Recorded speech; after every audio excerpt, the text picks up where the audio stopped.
Coucou les amis, comment ça va? Je vais très bien, je vous avais promis une vidéo sur le raisonnement et je reviens vers vous maintenant pour la tourner. Je vais vous montrer comment dans notre cerveau on peut activer notre raisonnement logique. Et pour ça, je vais vous présenter 12 cas de figure. Je ne pensais pas pouvoir vous en présenter autant avant de me pencher sur le sujet. Allez, on est parti. On a d'abord le raisonnement inductif. On fait une induction et ça n'a rien à voir avec les plaques de cuisson. LOL. On part d'un exemple pour aboutir à une règle générale. Si je vous dis que Marion est en retard, que Luc n'a pas fait ses devoirs, que Mélissa me parle de manière très impolie et que Manon a oublié toutes ses affaires, vous allez en déduire que rien ne va plus dans la classe de seconde 2. Voilà. A l'inverse, dans le raisonnement déductif, avec les déductions, on part de la règle pour trouver des exemples. Si je vous dis que tous les animaux dotés de plumes sont des oiseaux, vous en déduirez que la poule, l'autruche, la pie et le canard sont tous les 4 des oiseaux. Dans le raisonnement par syllogisme, on fait une véritable démonstration. Ce raisonnement est très utilisé en mathématiques. Si l'on dit que A égale B et que B est identique à C, alors A égale C. Dans le raisonnement par analogie ou par comparaison, on fait appel à des images pour faire comprendre le plus simplement possible les choses. Ici, je vais faire une analogie entre un sport, qui est l'athlétisme, et un exercice de rédaction.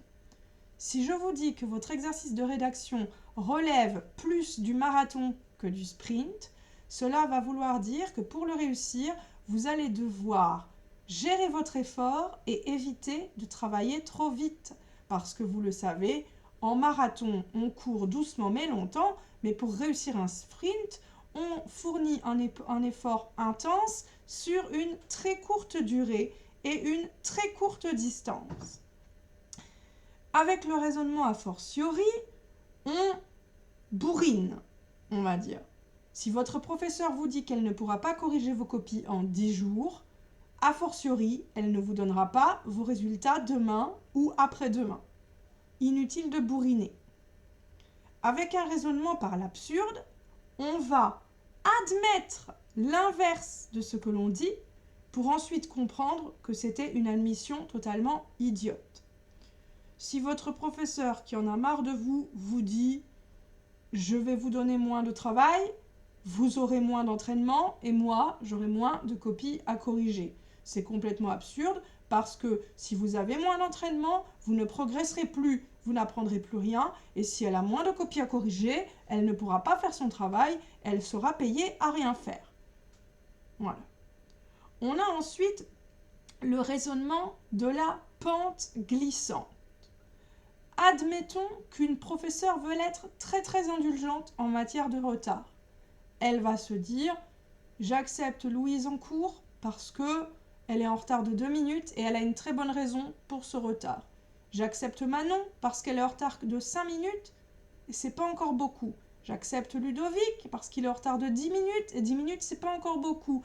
Et je vais accepter Paul parce que Paul a une demi-heure de retard, j'ai accepté tous les autres et je ne peux pas faire d'exception. Mais comme vous le voyez bien, la pente est glissante parce qu'une demi-heure de retard, c'est déjà beaucoup. Et avec tous ces retards, le cours a vraiment été perturbé. Donc, moralité de l'histoire, cette pente est vraiment très glissante parce qu'on ne peut pas tolérer un retard trop grand et on ne peut pas accepter les retards de tous dans ces conditions. Faire un raisonnement concessif, comme son nom l'indique, c'est faire des concessions. En gros, pour résumer, vous dites oui, certes, mais. C'est-à-dire que vous admettez, mais vous allez vous rétracter petit à petit et nuancer vos propos. Le raisonnement dialectique, c'est le raisonnement qu'on utilise le plus souvent en dissertation avec thèse, antithèse, synthèse. C'est un raisonnement dans lequel on montre qu'il y a du bon et du mauvais dans tout. Si vous dites à un élève « ton exercice est hors sujet, je t'ai mis une mauvaise note, mais ton devoir est beaucoup mieux présenté et tu as commis un nombre très réduit de fautes d'orthographe. Donc, malgré leur sujet, tu es en pleine progression.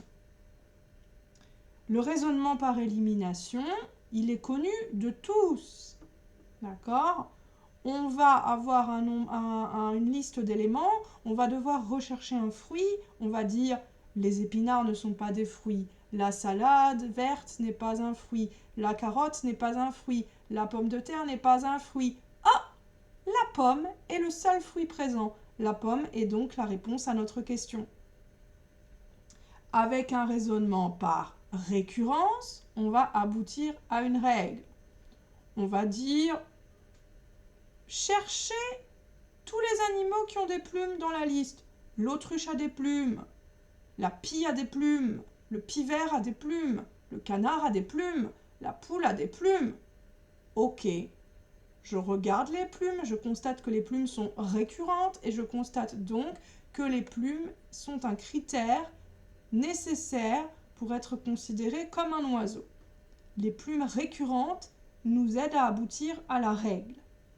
Et enfin, avec un raisonnement ad hominem, dans le mot hominem, vous reconnaissez homme, c'est-à-dire que ce raisonnement-là est très spécifique aux êtres humains. Au lieu de nous baser sur des arguments et sur une démonstration, on va se baser sur la personnalité de quelqu'un, sur ses propos, sur ses actions, sur sa manière de penser. Ce raisonnement, que je juge idiot, pardonnez-moi, est très souvent utilisé par les politiciens. Voilà. De 1 à 12, je vous ai montré tous les raisonnements que je connaissais. Je ne suis pas une experte, mais j'espère que tous ces raisonnements vous aideront à raisonner à votre manière, à mieux comprendre le monde et surtout à mieux comprendre votre propre mode de fonctionnement. Très bonne fin de journée à tous, très bon week-end et à très bientôt pour de nouvelles considérations pédagogiques et cognitives. Bye bye!